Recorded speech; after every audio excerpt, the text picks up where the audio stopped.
Good evening. Okay ભાઈ, આપણે GST સમજવાનું શરૂ કર્યું અને આપણો જે કોર્સ છે ટોટલ 5 મોડ્યુલ્સમાં, જેમાં ફર્સ્ટ મોડ્યુલ મેન્યુઅલ અકાઉન્ટિંગ. અને મેન્યુઅલ અકાઉન્ટિંગ શીખતા પહેલાં જીએસટી સમજવું એટલા માટે જરૂરી કારણ કે મોટાભાગના વ્યવહારોમાં જીએસટી આવે.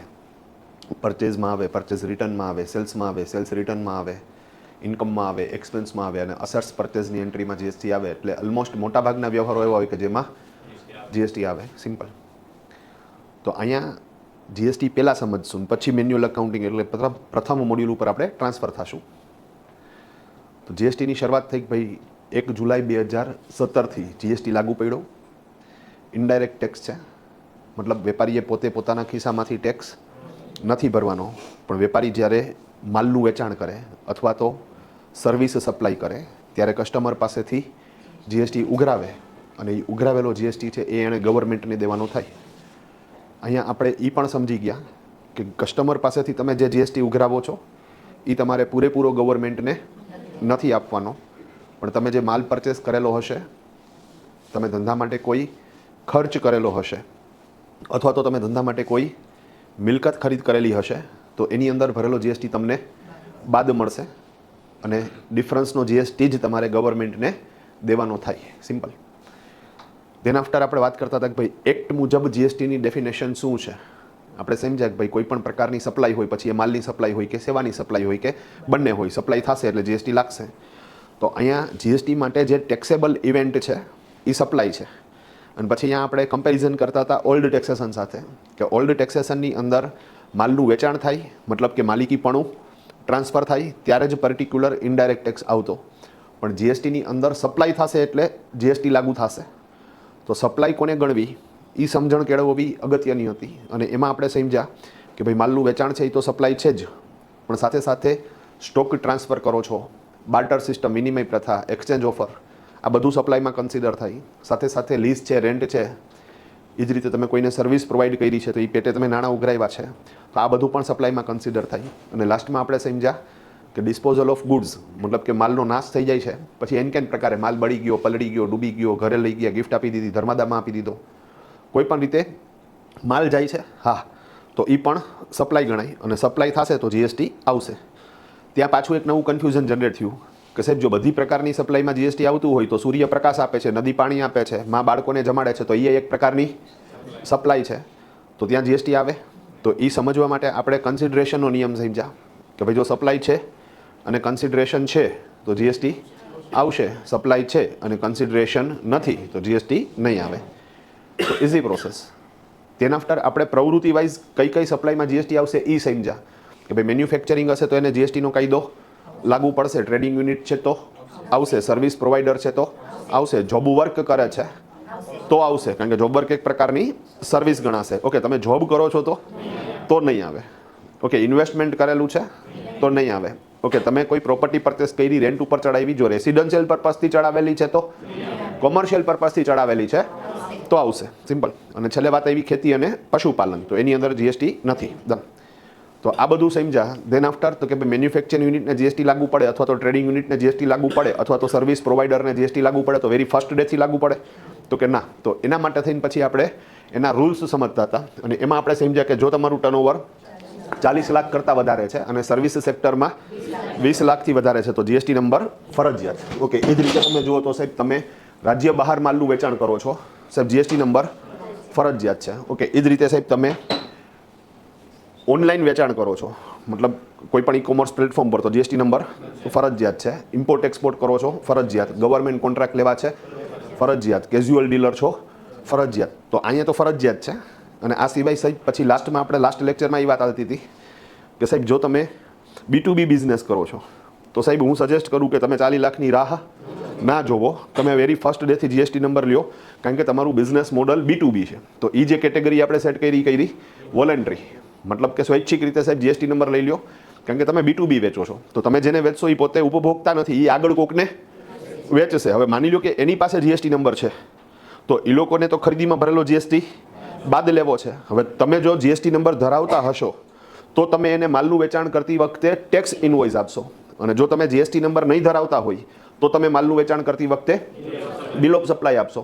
હવે અહીંયા આપણે ગઈકાલ સમજ્યા કે ટેક્સ ઇનવોઇસમાં પણ ટેક્સ હોય અને બિલ ઓફ સપ્લાયમાં પણ ટેક્સ હોય, પણ ટેક્સ ઇનવોઇસમાં જે ટેક્સ છે એ અલગથી દેખાતો હોય, જ્યારે બિલ ઓફ સપ્લાયમાં ટેક્સ છે એ રેટની અંદર એડ થઈ ગયો હોય. હવે અહીંયા ટેક્સ તો બેયમાં છે, પણ પ્રોબ્લેમ એ છે કે સાહેબ તમારી પાસેથી જે વ્યક્તિ ખરીદી કરે છે, જો તમે એને ટેક્સ ઇનવોઇસ આપશો તો જ એને ખરીદીમાં ભરેલો ટેક્સ બાદ મળશે. જો તમે એને બિલ ઓફ સપ્લાય આપશો તો એને ખરીદીમાં ભરેલો ટેક્સ બાદ નહીં મળે. તો બેટર ઓપ્શન છે કે તમે એને ટેક્સ ઇનવોઇસ આપો ને તમે ટેક્સ ઇનવોઇસ તો જ આપી શકો કે જો તમારી પાસે રેગ્યુલર જીએસટી નંબર હોય. Super, done. તો હા સાહેબ, વોલન્ટરી જે છે હા બરાબર, એમાં કમ્પોઝિશનમાં જઈ શકે કે ન જઈ શકે કે રેગ્યુલર જ લેવું પડે? રેડી. ભાઈ એક પ્રશ્ન એવો આવ્યો કે કોઈ વોલેન્ટરી નંબર લે છે તો જીએસટી નંબરમાં બે પ્રકારના નંબર આવે, એક રેગ્યુલર જીએસટી નંબર અને એક કમ્પોઝિશન સ્કીમ. તો સાહેબનો પ્રશ્ન એવો છે કે સાહેબ વોલેન્ટરી લેવો જ છે તો પછી રેગ્યુલરમાં જ જવાનું કે એને કમ્પોઝિશનમાં જઈ શકે? તો જવાબ આપી દઉં છું ખાલી, કારણ કે હજી મેં તમને વોલેન્ટરી એટલે કમ્પોઝિશન સ્કીમ અને રેગ્યુલર સ્કીમનો ડિફરન્સ નથી સમજાવ્યો. ડન. પણ અહીંયા જો વોલન્ટરી લેવાની વાત આવશે ને સાહેબ તો તમારે રેગ્યુલરમાં જ જવું પડશે. ભાઈ રેડી? વોલન્ટરીમાં તમે આવશો તો રેગ્યુલરમાં જવું પડશે. કમ્પોઝિશન સ્કીમમાં જવાનો કોઈ મતલબ જ નથી રહેતો. સિમ્પલ. એકચ્યુઅલી છે ને સાહેબ કમ્પોઝિશન સ્કીમ છે ને એ નાના રિટેલરો માટે બનેલી છે. તમે સમજો વાતને, એ કેના હાટું છે? ના હા, પણ અગેઇન અત્યારે હું બહુ જાજી ડિસ્કશન એટલે નહીં કરું કે નહીંતર પછી ભેળ થાય. અને આપણે શરૂઆતથી જ એક ડિસ્કસ કરી કે ભાઈ અત્યારે હું ખાલી ને ખાલી રેગ્યુલરવાળાની જ વાત કરીશ એટલે શોર્ટ સર્કિટ ન થાય. પણ ઓકે, ફરીથી જો વોલન્ટરી લેવાની વાત છે તો કમ્પોઝિશન નહીં જ રેગ્યુલરમાં જ જવાનું છે. શું કામ એ પછી સમજાવીશ. ભાઈ ક્લિયર છે? હાલો રંગારંગ ભાઈ, ડન. તો આટલી વાત આપણે લાસ્ટ સેશનમાં કમ્પ્લીટ કરી હતી. આજે આગળ વધારીએ. ભાઈ ક્લિયર છે? તો પહેલો topic complete, eligibility test for GST. નક્કી કરો કે પર્ટિક્યુલર ફર્મ જીએસટીમાં આવે કે ન આવે. હવે માની લો કે જીએસટીમાં આવે છે તો શું થશે, આગળ વધીને વાત કરીએ. ભાઈ ક્લિયર છે? ડન. તો તમારું બીજું કામ આવશે, કયું હતું કે એપ્લાય જીએસટી નંબર. હવે નક્કી થઈ ગયું કે આ જીએસટી માટે એલિજિબલ છે તો નંબર લ્યો ભાઈ. તો નંબર લેવા માટે થઈને શું પ્રક્રિયા આવશે એ આજે આજના સેશનમાં સમજવાના છીએ. ભાઈ ક્લિયર? તો નંબર લેવા હાટું થઈને સાહેબ આપણે આપણા ક્લાયન્ટ પાસેથી આજે બોર્ડ ઉપર લખ્યા છે એ બધા ડોક્યુમેન્ટ્સ મેળવી લેવા પડે. તો એ તો તમે ગૂગલ સર્ચ કરશો એટલે મળી જાય. આ કોઈ ટેન્શનની વાત નથી કે ભાઈ કોકનો જીએસટી નંબર એપ્લાય કરવો છે તો મારે ક્લાયન્ટ પાસેથી કયા કયા ડોક્યુમેન્ટ માગવાના, એટલે આ મળી જાય તમને. ભાઈ ક્લિયર છે? વોટ્સઅપની અંદર એને એક મેસેજ નાખી દેવાનો કે સાહેબ આટલા બધા ડોક્યુમેન્ટ ભેગા થઈ જાય એટલે મને ફોન કરજો. આપણને ફોન આવે કે ભાઈ ધર્મેશભાઈ થઈ ગયા, લઈ જાઓ ડોક્યુમેન્ટ. એટલે ડોક્યુમેન્ટ લઈ આવ્યા. હવે આ જે આખી પ્રક્રિયા છે ને સાહેબ એ ઓનલાઈન છે.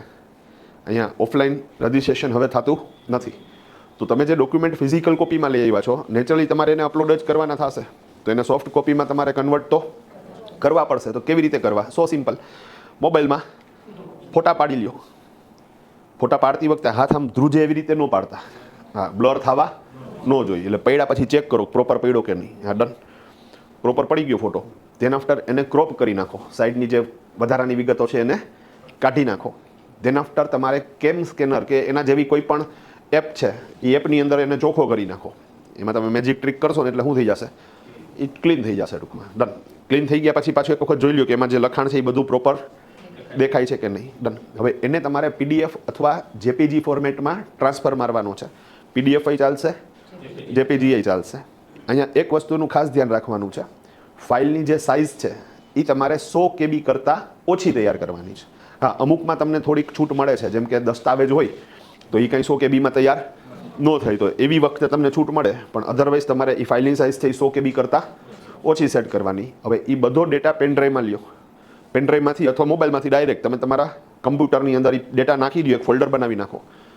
એની અંદર જે અલગ અલગ ફાઇલો છે જે પીડીએફ અથવા જેપીજીમાં છે એને રીનેમ કરી નાખો. આ કામ છે ને સાહેબ તમે પ્રેક્ટિકલ કરશો ને ત્યારે તમને એમ લાગશે કે આ બહુ સરળ થઈ ગયું. ઓલામાં શું સાહેબ આપણે મોબાઈલમાં કોઈ ફોટો પાડ્યો હોય તો એનું જે બાય ડિફોલ્ટ નામ બને ને એ કંઈક આમ આંકડા ને એવું બધું હોય. તો આપણને ખબર ન પડે કે આધાર કાર્ડનો ફોટો છે કે પાન કાર્ડનો ફોટો છે. તો અહીંયા તમે લખી નાખો કે ભાઈ Aadhaar card, PAN card, front page, back page, જે રીતે તમારે ડોક્યુમેન્ટેશન છે એ રીતે રીનેમ કરી નાખો. આટલું થઈ ગયા પછી હવે તમારે કમ્પ્યુટરની અંદર વેબસાઇટ ઓપન કરવાની થશે. કઈ તો કે www.gst.gov.in. ભાઈ રેડી? એ પોર્ટલ ઓપન કરશો એટલે અહીંયા સ્ક્રીન ઉપર તમને જે પોર્ટલ દેખાય છે એવું પોર્ટલ આવશે. આ એક્ઝેક્ટ જીએસટીનું જ પોર્ટલ છે. ભાઈ ક્લિયર છે? ડન. ઓકે, આની અંદર તમે જાઓ ને એટલે અહીંયા તમે જુઓ તો અલગ અલગ ઓપ્શન્સ દેખાય છે. આ અલગ અલગ ઓપ્શન્સમાં આપણે જવાનું થશે સર્વિસીસની અંદર. ભાઈ ક્લિયર છે? ઓકે, સર્વિસીસની અંદર તમે જાઓ એટલે એમાં પાછા વધારાના ઓપ્શન આવશે. એમાં આપણે જવાનું થશે રજિસ્ટ્રેશનની અંદર. રજિસ્ટ્રેશનની અંદર ભાઈ ક્લિયર છે? ઓકે, રજિસ્ટ્રેશનમાં તમે જાશો ને સાહેબ એટલે 2 પાર્ટ પડશે. રિપીટ, કેટલા? 2 પાર્ટ. એક અહીંયા જુઓ તો ન્યૂ રજિસ્ટ્રેશન અને બીજો પાર્ટ છે temporary reference number TRN. Very first time તમે જ્યારે જાઓ છો ત્યારે તમારે જવાનું થશે ન્યૂ રજિસ્ટ્રેશનમાં. ભાઈ ક્લિયર છે? ઓકે, તો પ્રશ્ન થાય કે TRNમાં ક્યારે જવાનું એ પછી કહીશ. ભાઈ ક્લિયર? હમણાં જ કહીશ પણ પછી. અત્યારે ન્યૂ રજિસ્ટ્રેશનમાં જાવ એટલે અહીંયા આ પ્રકારનું એક ફોર્મ ઓપન થશે. આ પ્રકારનું એક ફોર્મ ઓપન થશે. સિમ્પલ વસ્તુ છે. ડન. હવે એની અંદર અહીંયા I am લખ્યું છે, એની અંદર તમારે લખવાનું થશે ટેક્સ પેયર. ઇઝી છે? હા, ડન. તો એની એરે પ્રેમ છે, અઘરી સિસ્ટમ છે. હા, રેડી, ડન. તો જેને પ્રેમ હોય એ જ નજીક આવે ને, અઘરી સિસ્ટમ છે. હે, ડન, રેડી. તો I am ટેક્સ પેયર. હું ટેક્સ પેયર છું. તમે કહો ટેક્સ તો એકચ્યુઅલી કસ્ટમર ભોગવે છે. ભાઈ કસ્ટમર તમને આપે છે, ફાઇનલી પે કરવાવાળા તો વેપારી જ છે ને. એટલે અહીંયા કયું સિલેક્ટ કરી છે આપણે? Tax payer. Okay, then after સાહેબ એટલે અહીંયા જો નોર્મલ લખ્યું તો નોર્મલ એટલે સામાન્ય રીતે અહીંયા ટેક્સ પેયર લખાય છે એમ લખ્યું. ભાઈ આ ગોતવાનો બે તક એ નોર્મલ ક્યાં લખ્યું? હા, રેડી. ભાઈ clear? Okay, then after state Gujarat, district Rajkot. હવે અહીંયા મજાની વાત, legal name of the business as mentioned in PAN.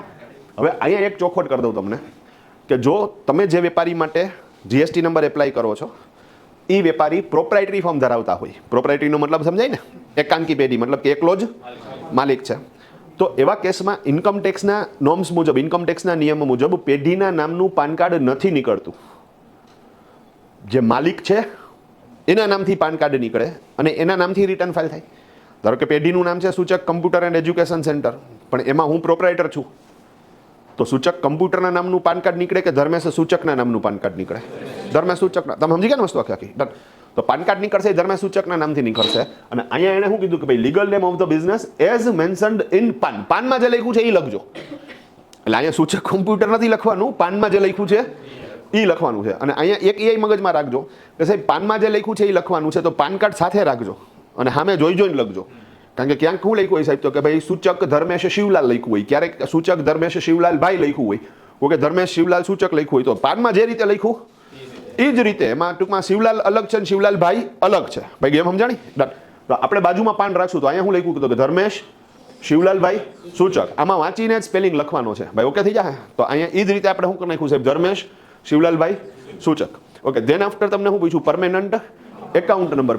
PAN permanent account number લખવાનો. અગેન પાન કાર્ડ સામે રાખો ને એમાં જે અહીંયા નંબર લખ્યો છે એ જ નંબર લખો. ALHPS 9068A. તો અહીંયા જો ALHPS 9068A. ભાઈ ક્લિયર છે? Done. Okay, then after email address. Email એડ્રેસમાં તો તમે લખી શકો કોઈ પણ. અહીં મારું ફર્મનું ઈમેલ એડ્રેસ છે એ લખી નાખ્યું. ડન. ઓકે, ધેન આફ્ટર આ શું કામ નહીં તો કે આની અંદર OTP આવશે. બીજું આ તમને હાકડેથી બાંધે છે એકચ્યુઅલી. તો ઈમેલ આઈને તમને બાંધા, હવે તમને મોબાઈલ આરે પણ બાંધશે. અને એટલા માટે થઈને તમને શું પૂછ્યું એ લોકોએ? Mobile number. અહીંયા એક મગજમાં રાખજો, તમે જે ઈમેલ અને જે મોબાઈલ આપવાના છો ભવિષ્યમાં જ્યારે GST અંતર્ગત કામ કરવાનું થશે ત્યારે એમાં જે OTP આવશે એ બધા OTP આમાં જ આવશે. એટલે અહીંયા વિચારીને શું કરવાનું તમારે દેવાનું થાય. ભાઈ ઓકે થઈ જાય? હાલો ડન. તો મોબાઈલ નંબર લખી નાખો અને ધેન આફ્ટર તમે શું કરો સાહેબ? પ્રોસીડ માટે બટન ક્લિક કરો. હાલો પ્રોસીડ માટે બટન ક્લિક થઈ ગયું એટલે સાહેબ તમારો પાર્ટ A કમ્પ્લીટ થઈ ગયો. રિપીટ, પાર્ટ A કમ્પ્લીટ થઈ ગયો. હવે પાર્ટ A કમ્પ્લીટ થઈ ગયો. હવે તો કે A કમ્પ્લીટ થશે ને ધેન આફ્ટર અહીંયા મોબાઈલમાં OTP અને ઈમેલમાં OTP આવશે. નંબર નાખો ને તો એ લોકો વેરીફાઈ કરશે કે આ નંબર બરોબર છે કે નહીં. તો જે OTP આવ્યો છે એ OTP અહીંયા શું કરી નાખો? તમે નાખી દો અને ધેન આફ્ટર તમારે પ્રોસીડ કરવાનું થશે. ઓકે, પ્રોસીડ કરી નાખો એટલે સાહેબ તમારો પાર્ટ A 100% પૂરો. હવે અહીંયા જો શું લખાઈને આવ્યું તો કે ભાઈ you have successfully submitted part A of the registration process. Your temporary reference number TRN. આવ્યું ઓલું TRN નંબર ઇઝ આ નંબર છે. આપણે શું કરવાનું સાહેબ? આ જે નંબર છે ને એને કોપી કરી લેવાનો. ભાઈ ક્લિયર? કોમ્પ્યુટરની અંદર ડેસ્કટોપ ઉપર એક ટેક્સ્ટ ફાઇલ બનાવી નાખવાની અથવા અંદર કોઈ પણ ડ્રાઈવની અંદર. ડેસ્કટોપ ઉપર બનાવશો તો પાછું બાય ડિફોલ્ટ C ડ્રાઈવમાં જશે. ઘણી વખત કમ્પ્યુટર ફોર્મેટ કરો તો C ડ્રાઈવ ઉડી જાય. તો DE માં તમે એક સ્પેશિયલ બનાવી નાખો ભાઈ GST લીગલ ડોક્યુમેન્ટેશન એવું એક ફોલ્ડર જ શું કરવાનું અને એની અંદર ઓલા જે આપણે ખબર અગાઉ બધાય પ્રૂફ બનાવ્યા હતા એ એમાં જ મૂકી દો. આ TRN નંબર પણ ટેક્સ્ટ ફાઇલમાં એમાં જ મૂકી દો. તો GST વાળું જે કાંઈ હશે ને એ બધું એક જ ફોલ્ડરમાં શું થયા રાખે? એ સ્ટોર થઈ રાખે ને ભવિષ્યમાં જ્યારે પણ આપણે રિટર્ન ફાઇલ કરશું ત્યારે રિટર્નની કોપી પણ PDF ની અંદર આમાં સેવ કરતી જાવી. એટલે એક તમારી પાસે પ્રૂફ રહીએ અને પ્લસ અલગ અલગ જગ્યાએ ડેટા હોય તો સાહેબ એક ટાઈમે પછી ડેટા મેળવવામાં તકલીફ થાય. એના બદલે તમે એક જ ફોલ્ડર શું કર્યું એનું પ્રોપરલી સેટ કર્યું તો એ અલગ આખો ડિપાર્ટમેન્ટ થઈ ગયો. ઓકે, આ નંબર લઈ લીધો તમે, એ સેવ કરી નાખો, ધેટ્સ ઓલ. અને ધેન આફ્ટર તમારે શું કરવાનું છે તો કે પ્રોસીડ. ભાઈ ઓકે થઈ ગયા? ઓકે, પ્રોસીડ કરશો ને એટલે પાર્ટ એ કમ્પ્લીટ. હવે આવશે પાર્ટ બીજો. ભાઈ સમજી ગયા? હવે સાહેબ એ જે બીજો પાર્ટ છે એ મેઇન છે, કારણ કે એમાં તમારે તમારો બધો ડેટા ફિલ કરવાનો છે. નેચરલી એ પ્રોસેસ કરતાં પ્રેક્ટિકલી અમને 2-2.5 કલાક થાય. અમે નિરાતે બેસી અને એક એક વસ્તુઓ અંદર એડ કરતા જઈએ. ભાઈ ક્લિયર છે? હવે અહીંયા સાહેબ જો તમને હું એક જ મોટું ફોર્મ આપી દઉં તો સાહેબ એમાં કેવડી બધી ડિટેલ્સ વહી જાય. તો આ લોકોએ સરસ કામ શું કર્યું સાહેબ કે અલગ અલગ પોર્શન માટે અલગ અલગ પાર્ટ બનાવી દીધા. એટલે તમે જે પાર્ટમાં જાઓ ને એનો જ ડેટા માગે એટલો ડેટા આપી દો અને એને રિલેટેડ ડોક્યુમેન્ટ અપલોડ કરી દો એટલે એટલો પાર્ટ ક્લિયર થઈ ગયો. હવે એ પાર્ટ ક્લિયર થઈ જાય ને સાહેબ તો એના ઉપર આમ ટીક લાગી જાય. હવે ટીક લાગી જાય એટલે આપણે સમજીએ કે એટલે આ પાર્ટ કેવો થઈ ગયો? કમ્પ્લીટ. અને સાથે સાથે સાહેબ એન્ડમાં તમને એક પ્રોફાઇલની ટકાવારી આપે. એ ટકાવારી ધીરે ધીરે શું થતી જાય? વધતી જાય. આપણો ટાર્ગેટ શું હોવો જોઈએ તો કે સાહેબ બધા પાર્ટ ઉપર ટીક લાગી જવું જોઈએ અને એન્ડમાં પ્રોફાઇલની ટકાવારી 100% થઈ જવી જોઈએ, 100% થઈ જવી જોઈએ. એનો મતલબ કે તમે ડેટા શું કરી દીધો પૂરેપૂરો. તો આ સરસ વસ્તુ જ સાહેબ ચેકલિસ્ટ માટે કે ભાઈ આપણને બીક ન રહીએ કે કંઈક વસ્તુ મારાથી રહી ગઈ છે, મિસ થઈ ગઈ છે. સિમ્પલ. આપણે જેમ એક્સેલની શીટ જોઈએ તો એક્સેલની શીટમાં સાહેબ તમને ખબર નીચે શીટ 1, શીટ 2, શીટ 3 એવી રીતે લખાઈને આવે. અહીંયા એના જેવું જ છે ટૂંકમાં. અહીંયા ઉપરની સાઈડ બોક્સ બનાવીને આપી દેશે.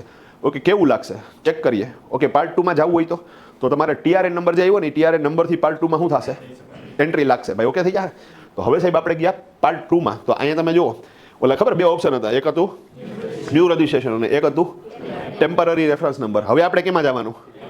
Temporary reference. અને ઓકે, મજાની વાત સાહેબ, માની લો કે તમે પાર્ટ એ કમ્પ્લીટ કર્યો, હવે થાકી ગયા, ના ના મારે હવે શું કરવું છે, કાલ કરીશ કામ, તો નીકળી જાઓ. આવતીકાલે આવો તો પાર્ટ એ તમારે ફરીથી તૈયાર કરવાનો નથી. તમારે GST પોર્ટલ ઓપન કરવાનું www.gst.gov.in.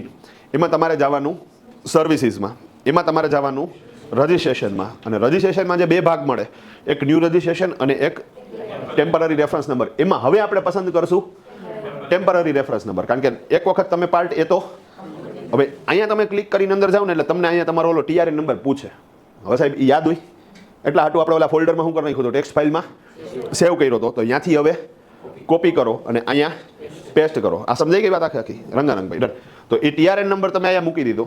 તેના આફ્ટર સાહેબ તમારે અહીંયા કેપ્ચા જે આપ્યો છે જો 138691 છે ને, તો કેપ્ચા નાખી દીધો અને તેન after temporary reference number, TRN લખો, કેપ્ચા લખો અને પ્રોસીડ કરાવ્યું. આગળ વધશો એટલે પાર્ટ 2 કમ્પ્લીટ કરવા માટે પ્રક્રિયા આગળ વધશે. અને એમાં તમે જુઓ તો સાહેબ અહીંયા અત્યારે સ્ટેટસ શું છે તો કે ડ્રાફ્ટ છે. ડન. અને અહીંયા એક્શન બટન ઉપર તમારે શું કરવાનું છે? આ બટન મગજમાં રાખજો. અત્યારે નવી વિગત એડ કરવી છે તો એ આ જ બટન ક્લિક કરવાનું છે. અને ભવિષ્યની અંદર તમારે તમારો જે ડેટા છે એમાં કાંઈ મોડિફિકેશન કરવું છે, એડિટ કરવું છે તો એ એડિટ યોર પ્રોફાઇલ ડિટેલ, એ ડિટેલ્સમાં કાંઈ ફેરફાર કરો તોય આ જ બટન છે. ભાઈ સમજી ગયા તમે? તમે થાય ભવિષ્યમાં ફેરફાર જરૂર પડે? આ પડે ને સાહેબ. તમે જે બિઝનેસ કરો છો એ જે પ્લેસ ઉપર કરો છો એ ભાડાની જગ્યા છે. શક્ય છે કે સાહેબ ભવિષ્યમાં તમે ઘરની જગ્યા લ્યો તો એડ્રેસ બદલશે, સાથે સાથે તમારા પ્રૂફ બદલશે. તો અહીંયા કાંઈ નવો GST નંબર નથી લેવાનો, નંબર ઈ જ છે. તમારે અહીંયા એડિટ કરીને એમાં તમારો નવો ડેટા શું કરી દેવાનો? અપલોડ કરી દેવાનો. ભાઈ સમજી ગયા તમે શું આખી? ઓકે, એવી જ રીતે અત્યારે તમે બિઝનેસ કરો છો એમાં આગળ જતાં તમે બિઝનેસમાં તમારી જ પ્રોફાઇલમાં કાંઈ ચેન્જીસ કરો છો. જેમ કે અત્યારે અમે ક્લાસીસ ચલાવીએ છીએ અને સોફ્ટવેર વેચીએ છીએ પ્લસ એકાઉન્ટિંગ લખીએ છીએ. તો મેં GST નંબર લીધો હોય એમાં મેં ઈ ડેટા નાખ્યો હોય. હવે ભવિષ્યમાં સાહેબ અમે પબ્લિકેશન ઉપર જઈએ છીએ તો બુક પબ્લિશ કરશું અને હવે એનું ટ્રેડિંગ કરશું તો મારે આને કહેવું પડે કે હવે આ મારું નવું કામ છે જે સૂચક કમ્પ્યુટરના નેજા હેઠળ આવશે. પણ હવે એનું જે બ્રાન્ડ નેમ છે એ છે સૂચક પબ્લિકેશન. તો સૂચક પબ્લિકેશનની નવી પેઢી બનાવવાની જરૂરિયાત નથી. કામ તો અહીંયાથી જ થવાનું છે. નંબર તો છે જ, બેંકમાં કરંટ ખાતું સૂચક કમ્પ્યુટરના નામનું છે જ. ખાલી બ્રાન્ડ નેમ શું થશે? ચેન્જ થશે. ઓકે, હવે GSTના પોઈન્ટ ઓફ વ્યૂથી એ જે બ્રાન્ડ નેમ છે ને એમાં એ લોકો એને ટ્રેડ નેમ બોલે છે. રેડી? એને શું બોલે છે? Trade name. તો એ ટ્રેડ નેમ કે બ્રાન્ડ નેમ પણ એ મારે એક નવું એડ કરવું પડે. ભાઈ ક્લિયર છે આખી વાત? તો ભવિષ્યમાં કાંઈ પણ તમે બિઝનેસમાં ચેન્જીસ કરો તો નવો નંબર લેવાનો નથી, જૂનો નંબર ડિલીટ પણ નથી કરવાનો. તમારે જસ્ટ એ જૂનો નંબર છે એની અંદર એડિશનલ વિગતો નાખવાની છે અને જે નીકળી ગઈ છે એ કાઢી નાખવાની છે. એ કામ પણ તમારું ક્યાંથી થશે? અહીંયા એક્શન બટનમાંથી થશે. આ અન્ડરસ્ટેન્ડ થાય છે? હાલો રંગારંગભાઈ. ડન. તો અહીંયા આપણે ક્લિક કરશું. હવે ક્લિક કરશું તો આ પ્રકારનું એક ઇન્ટરફેસ આવશે. તો અહીંયા જો મેં તમને વાત કરી હતી કે ભાઈ અલગ અલગ કાર્યો કરવા માટે અલગ અલગ બોક્સીસ આપ્યા છે. આપણે દેશી ભાષામાં શું કરવાનું? અને લાસ્ટમાં જો તમે પ્રોફાઇલ કેટલા ટકા લખી છે? 0%. આપણે એક એક બોક્સ ઉપર શું કરતા જવાનું? ક્લિક કરતું જવાનું. માની લો કે તમે આના ઉપર ક્લિક કર્યું તો આનું ફોર્મ ખુલી જશે. અત્યારે પ્રેક્ટિકલી નથી ખોલી શકતો, કારણ કે એ તો જ્યારે રિયલમાં કરીએ ત્યારે પોસિબલ બને. પણ તમે અન્ડરસ્ટેન્ડ તો થઈ ગયા ને. હવે અહીંયા તમને કીધું બિઝનેસ ડિટેલ, તો એને જે પૂછ્યું છે, અગેન અહીંયા કોઈ સાઇન થીટા કોસ થીટા યાદ રાખવાની જરૂરિયાત નથી. એ જે પૂછે એનો જવાબ આપો ને. એ કાંઈ થોડું અઘરું પૂછે કે પાઈની વેલ્યુ 3.14 કેવી રીતે આવે સમજાવો. હા રેડી. એ પૂછશે ધંધાનું નામ તો ધંધાનું નામ, એડ્રેસ તો એડ્રેસ, ઓનરનું નામ તો ઓનરનું નામ. તો એ જે પૂછે છે એ વિગતો શું કરતી જવાની તમારે? ભરતી જવાની. અને સાથે સાથે એ વિગતને જસ્ટિફાઈ કરવા માટે નીચે તમને ડોક્યુમેન્ટ અપલોડ કરવાની જગ્યા આપી હશે. હવે ડોક્યુમેન્ટ અપલોડ કરવાની જગ્યા આપી હોય ને એમાં તમારે યાદ નથી રાખવાનું કે મારે આમાં કયા ડોક્યુમેન્ટ અપલોડ કરવાના. એ કહે કે આમાં આ ડોક્યુમેન્ટ અપલોડ કરો, તો અહીંયા તમારે એ ડોક્યુમેન્ટ શું કરી દેવાનું? અપલોડ કરી દેવાનું. અહીંયા તમે ક્લિક કરો એટલે તમને અપલોડ કરતા તો આવડે. તમારા કમ્પ્યુટરમાં પડ્યું છે, બ્રાઉઝ કરીને ત્યાંથી શું કરી લેવાનું? ઉપાડી લેવાનું. હા, ખાલી ધ્યાન એ રાખજો કે ખોટું નથી જાય. એને આધાર કાર્ડ માંગ્યું હોય તમે પાન કાર્ડ ઠોકો, તમે સમજી ગયા? ડન. તો થોડીક શું કરવી પડશે? ધીરજ રાખવી પડશે. અને એટલે જ આપણે ડોક્યુમેન્ટના નામ શું કરાવ્યા હતા? અહીંયા રિનેમ કરાવ્યા હતા કે આને રિનેમ કરી નાખો એટલે જ્યારે આ પ્રોસેસ થાય ત્યારે વાંધો ન આવે. તો અહીંયા એક એક વસ્તુ ક્લિયર કરતા જશું. બીજી, ત્રીજી, ચોથી, પાંચમી, છઠ્ઠી, તમે સમજી ગયા છો આખી. આ તમે કમ્પ્લીટ કરતા જાવ ને સાહેબ, એટલે અહીંયા શું થશે? તો કે તમારી પ્રોફાઇલ છે એ વધતી જશે. આ દરેક બોક્સ ઉપર ટીક લાગી જાય અને પ્રોફાઇલ 100% થઈ જાય એટલે રજિસ્ટ્રેશનનું કામ તમારું પૂરું થઈ ગયું. વચ્ચે ક્યારેક એવું બને કે તમે આમાં કોઈ ડિટેલ્સ નાખો છો, જેમ કે એડિશનલ પ્લેસ ઓફ બિઝનેસની ડિટેલ્સ છે. હવે એમાં હું કોઈ ક્લાયન્ટનું માની લો કે આ સાહેબનું ડેટા નાખું છું, તો એણે મને કીધું હતું કે ભાઈ ધર્મેશભાઈ આપણે એક શોરૂમ છે અને 3 ગોડાઉન છે. બિલીવ કરજો મારે ચારેયની ડિટેલ્સ નાખવાની છે. ભાઈ સમજી ગયા? ઓકે, કોઈ મેન્યુફેક્ચરિંગ વાળો છે તો એનું કારખાનું અલગ જગ્યાએ છે, શોરૂમ અલગ જગ્યાએ છે, અને 3 ગોડાઉન છે તો ટોટલ કેટલી વિગત થાય? 5. પાંચે પાંચની ડિટેલ્સ નાખવાની છે. હવે પાંચે પાંચની વિગતમાં માની લો કે તમારી માલિકીની જગ્યા હોય તો તમારે મને એના દસ્તાવેજની કોપી દેવી પડે. અને માની લો કે જગ્યા ભાડે છે તો ભાડા કરારની કોપી દેવી પડે. એવું બને કે ભાઈ માની લો કે શોરૂમ છે એ તમે તમારા વાઈફના નામે લીધેલો છે, તો એવા કેસમાં વાઈફનો કન્સર્ન લેટર જોશે. અહીંયા પાછું એમનું હાલે કે ના વાઈફ છે તો એને તો કન્સર્ન આપી દીધું ને, એમાં ક્યાં વાંધો છે? ડન. જીએસટી ડિપાર્ટમેન્ટ કે ટેક્સ ડિપાર્ટમેન્ટમાં એ હાલતું નથી, તમારે એનો કન્સર્ન લેટર જોશે. તો અગેન હવે સાહેબે મને 5 જગ્યાએ એના બિઝનેસ ચાલે છે એક જ નેજા હેઠળ, તો એ પાંચે પાંચનો ડેટા દેવો પડે ને. હવે એમાં 3 વિગત એની પાસે હતી, 2 વિગત એની પાસે નહોતી, તો એ મને 3 વિગત આપી દે તો હું 3 વિગત તો શું કરી નાખીશ? ચડાવી દઈશ. પણ હું ફાઇનલ નહીં કરું, હું બંધ કરી દઈશ મારી સિસ્ટમને. તો બીજે દિવસે જ્યારે એ ભાઈ આવશે ને બાકીની 2 વિગત લઈને, ત્યારે સાહેબ મારે પાછું એકડે એકથી કરવાની થતી નથી. આખી પ્રક્રિયા એકડે એકથી નથી કરવાની. હવે હું અગેન www.gst.gov.in પોર્ટલ ઓપન કર્યું, એમાંથી સર્વિસીસમાંથી રજિસ્ટ્રેશનમાંથી TRNમાં. રેડી? TRN નાખીશ અને ઓલું કેપ્ચા નાખીશ અને માની લો OTP આવ્યો તો એ નાખીશ. એટલે હું જ્યાં અટકો તો ત્યાંથી ગાડી ચાલુ થશે. હવે મજાની વાત કે TRN નંબર જીવિત ક્યાં લગી રહીએ? 15 દી લગી રહીએ. હા, પછી તમે 15 દી લગી સાહેબ ન દેખાણા અને તમે આવ્યા 1.5 મહિને, તો હું જઈશ ને તો મને GST વાળો કે હું તો ભૂલી ગયો. એ કે હા ડન, તમે હગાઈ કરીને વયા જાવ, પછી 3 વર્ષ લગી લગ્ન કરવા જ ન આવો વ્યવસ્થિત રીતે, તો ઓલા લોકો બીજું ગોતી લે. તમે સમજો વસ્તુ આખી. હા, તો અહીંયા તમારે તાત્કાલિક શું કરવું પડે? લગ્ન કરી લેવા પડે. ના, વડીલો કહીએ, હું નથી કહેતો, તમે સમજો વાતને કે ભાઈ હગાઈ કર્યા પછી લગ્ન તાત્કાલિક કરવા અને હાથાકત કર્યા પછી દસ્તાવેજ તાત્કાલિક કરવો. હા, આ 2 પ્રક્રિયા કેવી કરવાની છે? ફાસ્ટ કરવાની છે, એટલે વાંધો ન આવે. કારણ તો કે સાહેબ એ હગાઈ થઈ ગયા પછી એને બીજા નવા ઓપ્શન મળશે. અત્યારે લગી ભલે કંઈ ન મળતા હોય, પછી રોજ એક નવી બાયોડેટા આવે, પછી અફસોસ થાય કાલે લે આમાં પડ્યા હોત તો વધારે સારું હતું. તો આવું થાય, એમાં કંઈ ચિંતા નથી. અઘરી સિસ્ટમ છે. મોબાઈલ લઈ લીધા પછી તમને નવા મોડેલ શું થાય જોવા મળે. કાલે લે આ તો અઘરું થઈ ગયું. સમજાય ને તને વ્યવસ્થિત? તને તો સરખી રીતે સમજાય હે ને? તો આપણે અધૂરો ડેટા TRN નંબરથી પણ 15 દિવસ જ સજીવન રહેશે. માની લો પછી આવ્યા 1.5 મહિના પછી આવ્યા, તો પાછી મારે સાહેબ આખી પ્રક્રિયા એકડે એકથી કરવી પડશે. એની મેમરીમાં જે શોર્ટ ટર્મ મેમરીમાં ડેટા પડ્યો છે એ ઓલરેડી શું થઈ જશે? નીકળી જશે. ભાઈ અન્ડરસ્ટેન્ડ થાય છે? હાલો રંગારંગ ભાઈ. ઓકે, આખી પ્રક્રિયા કમ્પ્લીટ થશે પછી છેલ્લે તમારે કયું બટન આવ્યું? વેરિફિકેશનનું બટન તમે કમ્પ્લીટ કરો ને સાહેબ, એટલે આ રીતનું એક પેજ આવશે.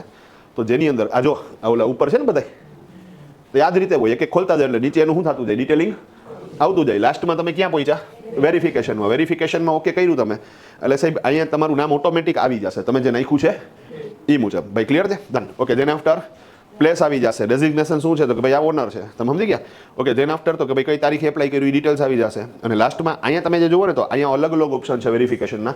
એમાં આપણે જવાનું થશે submit with EVC, electronic verification code, દેશી ભાષામાં OTP. તમે સમજી ગયા છો આખા દેશી ભાષામાં OTP. અહીંયા એક બીજો ઓપ્શન છે ડિજિટલ સિગ્નેચર વાળો, પણ ડિજિટલ સિગ્નેચરનો કન્સેપ્ટ હવે આઉટડેટેડ થઈ ગયો છે. તો હવે એ કન્સેપ્ટમાં જવાનો મતલબ જ નથી. તો આપણે બેસ્ટ ઓપ્શન કયો છે? EBC ઉપર જાઓ તમે, એટલે ઓલા જે OTP આવે એ નાખી દો, એટલે રજિસ્ટ્રેશન પ્રોસેસ પૂરી થઈ ગઈ સાહેબ. હવે સાહેબ એ લોકો હવે ઓલા સ્થળ તપાસ કરવા માટે આવે છે, અને સ્થળ તપાસનો કાર્યક્રમ પતે ને એટલે વિધિન 3 days તમારો શું થાય? GST નંબર આવી જશે. ઓકે, શરૂઆતમાં જ્યારે અમે 2017માં GST આવ્યો ત્યારે એપ્લાય કરતા હતા ને તો સ્થળ તપાસ જેવું કંઈ થતું જ નહીં. અમારે ખાલી ફોટો અપલોડ કરી દેવાનો, એ લોકો માની લે કે બરોબર છે, કારણ કે શરૂઆતમાં રશ વધારે હોય ને, તો ત્યારે સ્થળ તપાસ નહોતા કરતા. પણ હવે આ સ્થળ તપાસ વાળું એક ગતાકડું નાખ્યું છે. એ સ્થળ તપાસ કરવાનું જે કામ છે ને સાહેબ, એ સ્ટેટ GST વાળા કરે છે, અને ઘણી વખત એ લોકો આ પ્રોસેસને એવી અટકાવી દે છે. ખરેખર નથી ગમતું, કારણ કે ખરેખર GST લઈ આવ્યા શું કામ? તો કે ઝડપી રજિસ્ટ્રેશન પ્રોસેસ થાય અને ઝડપથી ધંધો ચાલુ થઈ જાય, એના હાટું થઈને. હવે આ લોકો સાહેબ નંબર અટકાવી દે, પછી છેલ્લે શું કરવું પડે? તમારે વહીવટ કરવાનો થાય. નથી ગમતું આ વસ્તુ, પણ ખરેખર આ વસ્તુ છે. ગવર્મેન્ટે ફોકસ કરવું જોઈએ ભાઈ, ખરેખર આ જગ્યાએ એક ગ્લિચ છે, અહીંયા કરપ્શન થવાના ચાન્સીસ છે. બીજું, એ લોકોના બધા કરપ્શન કરવાના ચાન્સીસ GSTની અંદર 0 થઈ ગયા. હવે એક જ જગ્યા વધી છે કે જ્યાં એ લોકો શું કરે આવા ખેલ? શું કામ ને? તો કે સાહેબ આ એક જ વખત થાય. હવે નંબર આવી ગયો તમારી પાસે. હવે સાહેબ તમે જે રિટર્ન ફાઇલ કરશો એ કેવા કરશો? ઓનલાઈન કરશો. એ રિટર્નનું અસેસમેન્ટ કેવું થશે? ઓનલાઈન થશે. જે ક્વેરી આવશે એ ઓનલાઈન, જવાબ દેવાનો ઓનલાઈન, ટેક્સ પે કરવાનો ઓનલાઈન. મતલબ કે સામે કોણ છે એ ખબર જ નથી. તો સાહેબ જે ઓલા જૂના ટેક્સ ડિપાર્ટમેન્ટમાં, મતલબ કે જે ઓલ્ડ ટેક્સેશન સિસ્ટમ હતી ને, એની અંદર ઘણી બધી પ્રક્રિયાઓ, ઓલમોસ્ટ મોટા ભાગની પ્રક્રિયાઓ હતી ને એ મેન્યુઅલ હતી. મેન્યુઅલ આવે એટલે સામે કોઈક માણા આવે. હવે માણા આવે તો નેચરલી સાહેબ તમારું નાક દબાવે. હવે એ સિસ્ટમ કેવી થઈ ગઈ? બંધ થઈ ગઈ. મતલબ કે જ્યાં ઓલ્ડ ટેક્સેશનમાં 100% જો કરપ્શન થતું હોય ને, તો અહીંયા હવે 2% થઈ ગયું. મતલબ કે ઓલમોસ્ટ 98% કરપ્શન કેવું થઈ ગયું? આની અંદર ઓછું થઈ ગયું. થોડુંક છે સાહેબ, અને કાગડા કાળા રહેવાના છે. ઇઝી. હા સાહેબ, ઝડપા હતા ને, ડન. હા, તો CGST વાળાને પકડા હોય ને સાહેબ, તો એ બહુ અઘરું છે, કારણ કે નોર્મલી છે ને સાહેબ SGST વાળા ઝાલાવાના ચાન્સીસ વધારે છે. પણ અગેન એ જે કેસ હશે ને, IGST વાળો હશે એકચ્યુઅલી. ઇન્ટરસ્ટેટ ટ્રાન્ઝેક્શન્સ વાળો જે કેસ હોય ને, રાજ્ય બહારનો જે કેસ હોય ને, એમાં જે જ્યુરિડિક્શનની અંદર આવે ને, એ બધા આવે સેન્ટ્રલ ગવર્મેન્ટ વાળા. અને જે CGST SGST વાળો કેસ છે ને, મતલબ કે ઇન્ટ્રાસ્ટેટ ટ્રાન્ઝેક્શન્સ, મતલબ કે લોકલ ટ્રાન્ઝેક્શન્સ, એની અંદર જે જ્યુરિડિક્શન છે એ કોના હાથમાં છે? સ્ટેટ વાળાના હાથમાં. તો આ જે કિસ્સો હશે એ કયો હશે? ઇન્ટરસ્ટેટ વાળો હશે. સિમ્પલ. હા, આજના ન્યૂઝપેપરમાં છે. એટલે છે થોડું ઘણું ભાઈ. હવે આપણે શું કરી શકીએ? તમે સમજો વાતને. હા, આમાં હોય મોદીજીને આપણે મત આપ્યો તો એને 100%થી 2% તો પુગાડી દીધું. તો આશા રાખીએ કે હજી આગળ જતા શું કરશે થોડુંક. આમાં હું મેઇન માણસ સારો છે સાહેબ. પછી ઘણી વખત હું નીચેની ટીમ પાછી બોધી નીકળે તો ન હાલે ને. અને ઓલી જે કરપ્શન નીચેની ટીમ છે એને કોઈ ભાજપ કે કોંગ્રેસ હારે લેવા દેવા જ નથી. હવે એ એક અલગ જ ડિપાર્ટમેન્ટ છે. એ કોંગ્રેસ વખતે એ સરકારી નોકરી કરતા હતા, ને એ જ બધા નોકરીઓ અત્યારે કરે છે. તો ઓલી જે જૂની ટેવ એ જાતી નથી. હા, ડન. તો ગજબ છે સાહેબ. હા, આમાં મોદીને વાંક નહીં દેવાનો, તમે સમજી ગયા વસ્તુ આખી. હા, મને નો સહન થાય. હા, રેડી. તો આપણે જે મૂળ વાત આલે છે ના, મોદીજીને એક જણે પ્રશ્ન કર્યો કે કરપ્શન રોકવા શું કરી શકાય? કે કરપ્શન અમેરિકામાં છે સાહેબ કે, અને મહાભારત વખતે હતું. એવું નથી કે આ આજકાલનું. તમે કે મહાભારતમાં કરપ્શન હતું ને સાહેબ? ડન હે, રેડી. આ લોકોએ સાહેબ કૌરવોએ શું ખેલ કર્યા હતા તમે સમજો વાતને. એને કરપ્શન જ કર્યું હતું સાહેબ. એણે સાહેબ ઉપાડ્યો અશ્વત્થામાને. આ જોજો કેવા ખેલ કરે છે. હા, ઉપાડ્યો કોને? અશ્વત્થામા કોણ? દ્રોણાચાર્યના પુત્ર. ડન. એને ભાઈબંધ બનાવ્યો. પછી એને બિયર બારમાં લઈ જાય, દારૂ બારૂ પીવડાવે. હા, એ કે મોટા આ ઘર છે ને એ તારું જ સમજ જઈ કે. હા, ડન. આ ફ્રીજમાં બોટલ હોય એ તારી જી કે. એટલે ટૂંકમાં સમજી ગયા ને તમે વસ્તુ આખા. અશ્વત્થામાને શું કરી લીધું? એને ખરીદી લીધો એક ટાઈપથી. ડન. હવે એને ખબર હતી કે ભવિષ્યમાં સાહેબ જ્યારે કૌરવ પાંડવોનું યુદ્ધ થાય ત્યારે દ્રોણાચાર્ય આપણી બાજુ હોવા જોઈએ. હવે જો એનો છોકરો એની બાજુ હોય તો દ્રોણાચાર્ય સામેની બાજુ જઈ શકે? ન જઈ શકે. તો એટલા હાટું થઈને સાહેબ પહેલેથી જ લાંચ દેવાનું શું કરી દીધું? એ ચાલુ કરી દીધું. તો રંગારંગ કાર્યક્રમ છે સાહેબ. તો ત્યારે હાલતું હતું. અમેરિકામાં છે ને અહીંયા છે. ટૂંકમાં કાગડા બધા કેવા છે? કાળા જ છે. હવે ખાલી શું કરવું? તો કે એને રોકી કેમ શકાય? તો કે એને રોકવા હાટું થઈને ટેકનોલોજીનો ઉપયોગ કરવો પડે. હા, ટેકનોલોજી વગર પોસિબલ નથી. હા, મને ખ્યાલ છે સાહેબ. મારો એક મિત્ર જ સાહેબ ધોળકિયામાં પ્રિન્સિપાલ છે. એ મને વાત કરતો એ કે ઓલી જે સ્કોલરશીપ આવે ને શિષ્યવૃત્તિ, મને યાદ છે અમે ભણતા ત્યારે આવતી શિષ્યવૃત્તિ. હવે સાહેબ માની લ્યો કે વિરાડીમાં અમે 1000 છોકરા હોય ને, તો 5 છોકરાને શું થતી? શિષ્યવૃત્તિ મળતી. પછી હોલમાં કાર્યક્રમ રાખ્યો હોય, પછી ઓલો મોટો ચેક આવ્યો હોય, એ 5 જણાને સ્ટેજ ઉપર બોલાવે ને એ આમ દે ને એના શું કરે? ફોટા બોટા પાડે ને. હવે પછી એપ્લાય તો સાહેબ સમજી લો કે ભાઈ 200 જણાએ કર્યું હોય, તો પછી સાહેબ કહી દે કે ભાઈ ટૂંકમાં 195ની રિજેક્ટ થઈ છે, આ 5 જણાની પાસ થઈ છે, એને મળી. વાર્તા પૂરી થઈ ગઈ ને. આપણે ક્યાં ચેક કરવા જવાના છે કે ઓલાની પાસ થઈ હતી કે નહોતી થઈ? એકચ્યુઅલી સાહેબ એમાંથી 150ની પાસ થઈ હોય, પણ બાકીના 145 જણાની ખવાઈ ગઈ હોય. હવે તમે સમજો હો સાહેબ આખી પ્રોસેસ. રોકડમાં બધું થતું. હવે આ લોકોએ શું સિસ્ટમ કરી? તો કે શિષ્યવૃત્તિ માટે એપ્લાય કરવું છે, હા, આધાર કાર્ડ એપ્લાય કરો. આધાર કાર્ડ આવી ગયું, હા, ઓકે. બેંક ખાતું એપ્લાય કરો. બેંક ખાતું એપ્લાય થઈ ગયું, હા, આધાર કાર્ડને બેંક ખાતા હારે લિંક કરો, અને પછી સાહેબ શિષ્યવૃત્તિ માટે એપ્લાય કરો. હવે એ પ્રોસેસ કરી નાખે ને એટલે શિષ્યવૃત્તિના પૈસા આવે ને સાહેબ, એ સીધા ખાતામાં જ આવે, વાર્તા જ પૂરી. હવે આવી ગયા ખાતામાં, પછી કોઈ ડિપાર્ટમેન્ટવાળા આવીને તમને એમ કે ભાઈ આમાંથી મને ભાગ દેતો, તો લોકો જાગૃત થઈ ગયા કે ભાઈ આવી ગયા હે, હવે તું શેનો ભાગ માંગસ મારી પાસે, સિમ્પલ વસ્તુ. તો અહીંયા સાહેબ કરપ્શન અટકું ને, કેના હિસાબે અટકું? ટેકનોલોજીના હિસાબે. હા, અને ટેકનોલોજી કોણ લઈ આવ્યું? મારા મોદીજી લઈ આવ્યા. હા, રેડી. તો ઇઝી સિસ્ટમ છે. તો આમાં હે ને તકલીફ કોને પડે ખબર? જેને ખેલ કરવા હે ને એને મોદીજી ના ગમે, પણ જે સમજે કે ભાઈ સ્ટ્રિક્ટ એટમોસ્ફિયરમાં જ વિકાસ થઈ શકે. આ ટૂંકમાં શું સાહેબ, ઓલો કડક બાપ છે ને કોઈને ન ગમે. સવાર 5 વાગે ઉઠાડે ને કસરત કરાવે ને નિહાળે મોકલે ને ભણાવે ને, હા એ નો મજા આવે. એની બદલે એમ કે ભાઈ નાના મોજ કર બટા, તારે રમવું, ઉઠાતું હોય તો જ ઉઠજે, બાકી નિહાળે જવાની જરૂરિયાત નથી. તો એ તો બહુ ગમે. પણ તમે સમજો છોકરાની પ્રગતિ ક્યારે થાય? જ્યારે કડકાઈ થઈ ત્યારે વર્તન થયું હોય ત્યારે થાય. સિમ્પલ વસ્તુ છે. તો ઇઝી. ઓકે, આપણે જે મૂળ વાત ચાલતી હતી, હા, રામાયણમાં એક સીન દેખાડે ને સાહેબ, કે જ્યારે આ લોકોને મોકલવાના હોય છે, આપણે એના ગુરુ કોણ હતા રામના અને લક્ષ્મણના? વશિષ્ઠ. ડન. તો વશિષ્ઠના આશ્રમે મોકલવાના હોય તો દશરથ ના પાડી દે કે આ કેટલા બધા વર્ષે કે આપણે અહીંયા બાળક આવ્યું હોય કે તમે કે એને મોકલી દો, હું રહી જ ન શકું મારા રામ વગર. કે ડન, એક કામ કરો કે વશિષ્ઠજીને બોલાવો અહીંયા કે, અને અહીંયા એને શું કરી દો સાહેબ, એક સ્ટ્રક્ચર ઊભું કરી દો, આપણે ઘરે જ છોકરો ભણવો જોઈએ. હા, પછી કઈ સમજાવ્યું એ કે અત્યારે તમે શું કરો? એકચ્યુઅલી એ વખતે શું કરતા હતા કે મોટું ઝાડવું હતું ને એની નીચે એક નાનું ઝાડવું હતું, એ કાઢતા હતા અહીંયાથી અને એને બહારની સાઈડમાં લઈ જતા હતા. એ કે કાં? તો કે ઉપર એક ઓલું મોટું ઝાડવું હતું, એ કે સૂર્યનો પ્રકાશ કે નાના ઝાડવા ઉપર નથી આવતો, તો એ કે ઝાડવું થોડાક ટાઈમ પછી શું થઈ જાય? ગરમાઈ જાય ટૂંકમાં, એને પોષણ નહીં મળે. તો એને તડકો તો મળવો જોઈએ ને, એટલે અહીંથી કાઢીને જ્યાં તડકો આવે છે ત્યાં એ કે હું મૂકી દઈશ. તો એ કે તડકો આવશે, તાપ લાગશે તો એ ઝાડવું ઉગશે, નહીં તો ઝાડવું મુરઝાઈ જાય. એવી જ રીતે કે તમારા છોકરાને તમારે શું કરવું પડશે? અહીંયા મોકલવો પડશે. અહીંયા તમારો પિતા પ્રેમ નહીં ચાલે. પછી ભાઈ કન્વિન્સ થયા કે ભાઈ ના વાંધો નહીં, હૃદય ઉપર પથ્થર મૂકીને એને રામને લક્ષ્મણને બધાને શું કર્યા? મોકલા. પાછા એક વખત ગયા પછી એ લોકો ફોન ઉપર વાત ન કરી શકે, મળી જાય ન કે કડક વાતાવરણ. તમે સમજ્યા વસ્તુ આખી? હા, અત્યારે તો નિહાળમાં સાહેબ છોકરાને કંઈક કહી દે તો મા બાપ બાંધવા આવે. મારા છોકરાને તારાથી કહેવાય જ કેમ? પહેલી વાત તો એ કે તારાથી, એ ભાઈ શિક્ષક છે, એને તુકારો દેવાય? ન જ દેવાય સાહેબ, અઘરી સિસ્ટમ છે. તો ગારાગારી હાલતી હોય, તમે સમજો વસ્તુ. તો એક કલ્ચર શું થઈ ગયું? હવે બગડી ગયું છે સાહેબ. ડન. તો ગજબ છે. રાજકોટની એક પ્રતિષ્ઠિત સ્કૂલ છે સાહેબ, બરાબર, ઇંગ્લિશ મીડિયમની ટોપ લેવલની સ્કૂલ, તમે સમજી જ ગયા હોય. હા, ડન. હવે સાહેબ એની અંદર શિક્ષકોને સૂચના આપી છે કે વિદ્યાર્થીઓને તમે કહીને બોલાવવાનું. અરે બાપુ, આ હાલે જ નહીં. નાના છોકરાઓ નહીં, મતલબ કે બીજા છોકરાના છોકરા હોય ને તો તમારે એને શું કહેવાનું? તમે નાસ્તો કરી લીધો? એ લે ડન હેરડિયા. હા, હવે આમાં સાહેબ ઓલા છોકરાઓનો અહંકાર કયા લેવલ ઉપર જાય? તમે સમજો વાતને આખી. એ એને કોઈ સમજાય જ નહીં કે શિક્ષકનું મહત્વ શું છે. તો અઘરું છે સાહેબ. પણ અગેન આપણે જે મૂળ વાત આલે છે, હા ડન છે ને આવી સિસ્ટમ તો છે, મને ખબર છે. ડન છે. હા, હા, સાઉથ બાજુ નથી હજી, અઘરું છે ભાઈ. ડન.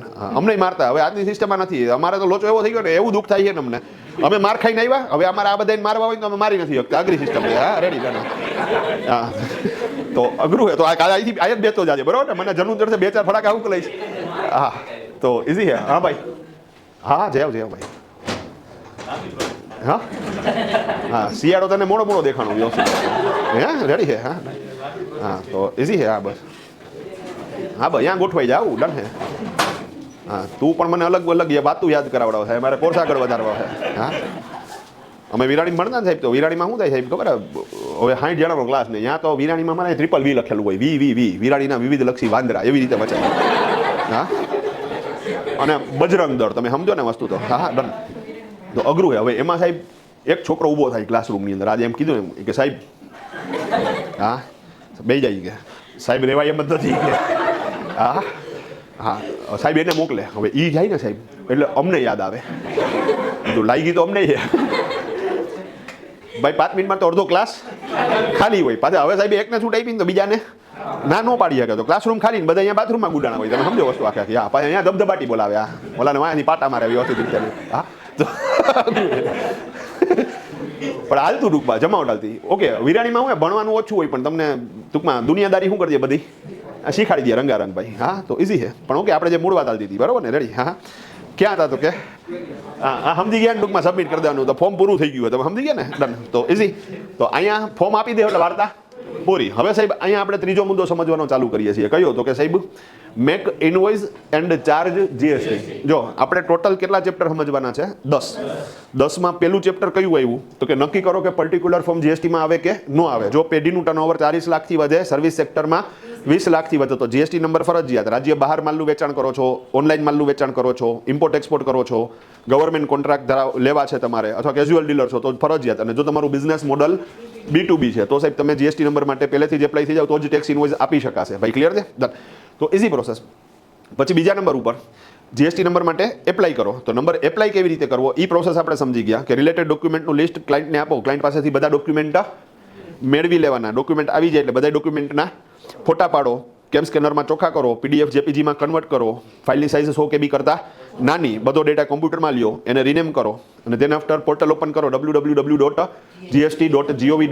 પોર્ટલ ઓપન થયું એટલે એમાંથી સર્વિસીસમાં, એમાંથી રજિસ્ટ્રેશનમાં, એમાંથી ન્યૂ રજિસ્ટ્રેશનમાં પાર્ટ A કમ્પ્લીટ કરો એટલે TRN નંબર જનરેટ થાય. TRN નંબરથી પાર્ટ 2માં એન્ટ્રી મારો, પાર્ટ 2 કમ્પ્લીટ કરો એટલે તમારે વેરિફિકેશન માટે થઈને સબમિટ કરી દો એટલે સાહેબ તમારું સ્થળ તપાસ થઈ જશે. એટલે 3 દિવસમાં તમારો જીએસટી નંબર આવી જશે. અને હા, તમે આ ડેટા સબમિટ કર્યો છે એમાં માની લો કે એને કોઈ ક્વેરી હોય તો તમને એ ક્વેરી મોકલશે, તો એ ક્વેરી સોર્ટ આઉટ થશે પછી જીએસટી નંબર આવશે. ભાઈ ક્લિયર છે આખી વાત? તો ઇઝી પ્રોસેસ. ડન. તો નંબર કેમ લેવો એ આપણે સમજી ગયા. હવે સાહેબ તમે નક્કી કર્યું જીએસટી નંબર આવશે, બીજો નંબર લઈ લીધો, તો હવે ત્રીજું કામ કર્યું તો કે જીએસટીના નામની તમે શું કરી લીધી સાહેબ? માળા પહેરી લીધી. હવે તો કે જીએસટી ભાઈ જે રાખો. હા, ડન. હવે આ રોજનું કામ થઈ ગયું, આ તમને હેરાન કરી દીધા. ડન. હવે તમે જ્યારે માલનું વેચાણ કરો અથવા તમે જ્યારે સર્વિસીસ સપ્લાય કરો ત્યારે તમે કસ્ટમરને બિલ આપશો, ક્લાયન્ટને બિલ આપશો. એ બિલની અંદર તમારે જીએસટી ચાર્જ કરવાનો થશે. ભાઈ ક્લિયર છે? બિલની અંદર જીએસટી ચાર્જ કરવાનો થશે. તો બિલમાં જીએસટી મન ફાવે એવી રીતે ચાર્જ કરી શકાતો નથી. એના અમુક નિયમો છે. એ નિયમો હવે આપણે આ ત્રીજા ચેપ્ટરમાં સમજીએ છીએ. ભાઈ ક્લિયર? ડન. હા ભાઈ, પ્રશ્ન લઈ લે. આવીને શરૂઆતમાં આપજે, એના હાટું તું પાછો વહેલું આવી જાજે. બરોબર ને? રેડી છે? હા, રેડી. તો ઇઝી. હા સાહેબ.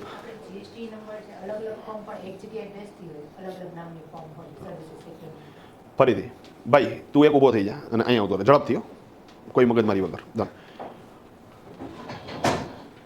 અને કાલથી અહીંયા જ બેસજે. રેડી? હે? ડન.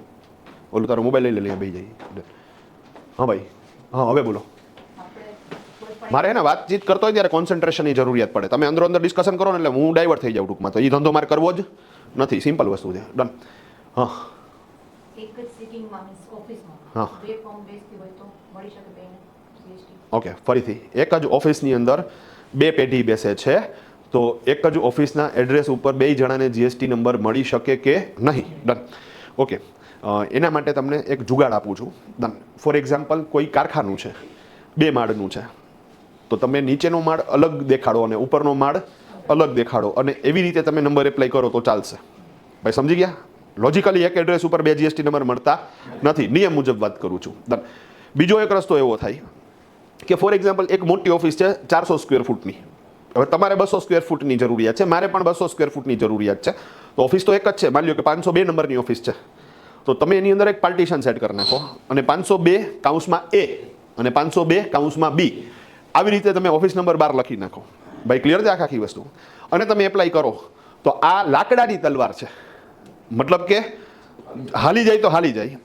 લીગલી એક જ પ્રિમાઇસીસની અંદર 2 નંબર ના લઈ શકાય. ભાઈ ક્લિયર છે? મેં તમને તોડ કીધો કે તોડ હું ટૂંકમાં તો કે આ તોડ એનો કે ભાઈ એક જ ઓફિસ છે, મોટી છે, તો પાર્ટીશન કરી નાખો. એક A 502A ને એક 502B અને પછી એપ્લાય કરો તો વાંધો નથી. ભાઈ ઓકે થઈ જાય તો રેડી.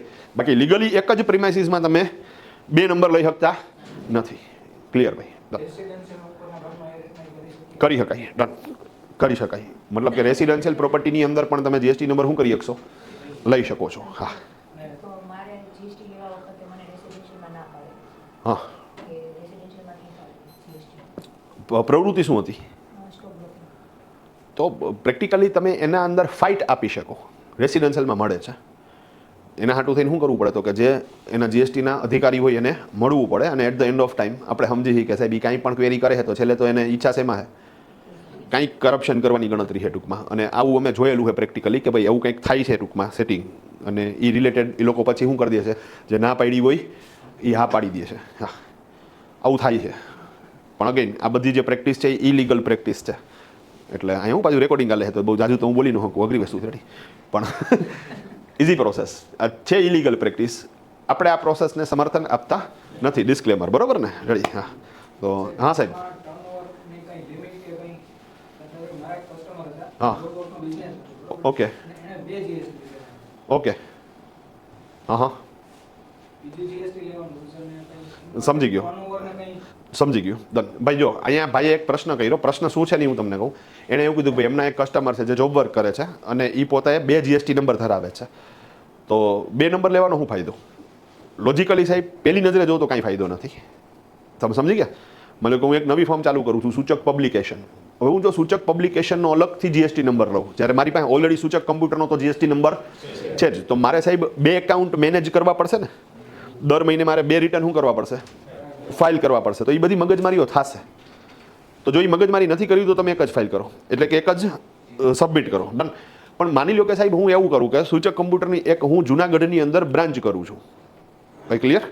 અને એ બ્રાન્ચ મેં કોઈને આપી દીધી હેન્ડલ કરવા માટે. હવે મારે એનું હેડેક નથી જોતું, યાનું રિટર્ન ફાઇલ કરવાની પ્રોસેસ એ સંભાળે ભાઈ. મારા દર વખતે નહીંતર શું થાય ખબર છે, મારું પોતાનું રિટર્ન તૈયાર હોય, મારું એકાઉન્ટિંગ ડેટા તૈયાર હોય, એનો ડેટા તૈયાર ન હોય તો મારું રિટર્ન અટકી જાય. તો મેં કીધું ભાઈ તારું તું ફોડ, મારું હું ફોડું. તો ભલે મારી એક જ ફોર્મ છે, છતાંય મેં કેટલા નંબર લીધા? 2 નંબર લીધા. ભાઈ તમે સમજી ગયા? તો હું 2 નંબર લઈ શકું, 100% લઈ શકું. પ્લેસ અલગ થશે તો 2 નંબર તમને મળશે. ક્લિયર છે? બસ હા હા, તો એને અલગ અલગ કરી નાખ્યું ને ટૂંકમાં. હા, તો એનું બીજું એક રીઝન સમજી ગયો. હવે એમાં શું થાય એ તમને કહું. એમાં એવું થાય કે સાહેબ એણે જે બીજો નંબર લીધો, તમે ખાલી એટલું ચેક કરજો કે એ સેમ પાન કાર્ડ ઉપર લીધો છે બીજો નંબર કે બીજા પાન કાર્ડ ઉપર લીધો છે. હા, તો એનો મતલબ શું થયો સાહેબ? એણે પેઢી જ અલગ દેખાડી બાપુ. ભાઈ હવે જો આમાં ગેમ સમજાણી હોય તો બહુ જોરદાર ગેમ રમી ગયા સાહેબ આ લોકો. આને શું ખેલ કર્યો ખબર છે? માની લો કે 3 જગ્યા છે, કેટલા? 3 માળ છે. તો એક માળમાં પોતાના પાન ઉપર નંબર લીધો, બીજા માળે ઘરવાળીના પાન ઉપર નંબર લીધો, ત્રીજા માળે માની લો કે બાપુજીના નામ ઉપર નંબર લીધો. ઇન્કમ ટેક્સના પોઈન્ટ ઓફ વ્યૂથી આ કેટલી ફોર્મ થઈ ગઈ? હવે માની લો કે ઇન્કમ ટેક્સ ડિપાર્ટમેન્ટ 12 લાખ બાદ આપે છે, જે બાદ આપે છે ને. અને બીજી મજાની હતો પાછી અત્યારે આપણે જે કથા કરી એ GST ની કરી, આ તો આની વાત આવી એટલે આપણે શું થઈ ગયા થોડાક. તો ઇન્કમ ટેક્સ એક નામમાં કેટલા બાદ આપે છે? 12. હવે માની લે કે એના કારખાનાનું ટોટલ રેવન્યુ છે 36 લાખ રૂપિયાનું હોય, નેટ રેવન્યુ. તો હવે 36 લાખમાં એક જ પાન ઉપર પોતાનું ઇન્કમ ટેક્સ રિટર્ન ફાઇલ કરે તો પોતાની આવક કેટલી થઈ જાય? 36 લાખ. હોય 36 લાખ થઈ જાય તો એને તો ટેક્સ આવે ઇન્કમ ટેક્સમાં, અને એ સીધો 30%ના સ્લેબમાં વયો જાય. હવે એ માની લો કે 12 લાખ ઘરવાળીમાં દેખાડે, 12 લાખ બાપુજીમાં દેખાડે, 12 લાખ પોતામાં દેખાડે, તો કેટલી ફાઇલ થઈ ગઈ? તો 3 ફાઇલ થઈ ગઈ. તો 3 ફાઇલની અંદર 12 લાખ 12 લાખ 12 લાખ બાદ મળે તો ઇન્કમ ટેક્સ કેટલો થઈ ગયો? 0 થઈ ગયો. સમજાણી વાત આખી? હવે બીજી મજાની વસ્તુ પાછી કે હવે પ્રશ્ન એ થાય કે સાહેબ ઇન્કમ ટેક્સ માની લ્યો કે હવે જો વાત નીકળી તો પૂરી જ કરી ભાઈ, બરોબર છે? રેડી. માની લે કે ઇન્કમ ટેક્સ એને એક જ ફોર્મ કરી હોત તો ટોટલ આવક કેટલી થતી રહી? 36 લાખ. ભાઈ સમજી ગયા?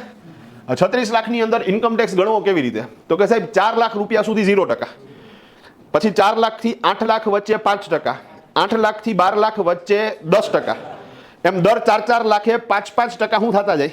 વધતા જાય. તો આપણે માની લ્યો કે સાહેબ પ્રથમ 4 લાખ છે એના ઉપર ટેક્સ કેટલો? 0. અહીં સીધી એમાઉન્ટ જ લખું છું ભાઈ, ડન. પછી 4 લાખથી 8 લાખ વચ્ચે એટલે ઉપલા કેટલા થયા?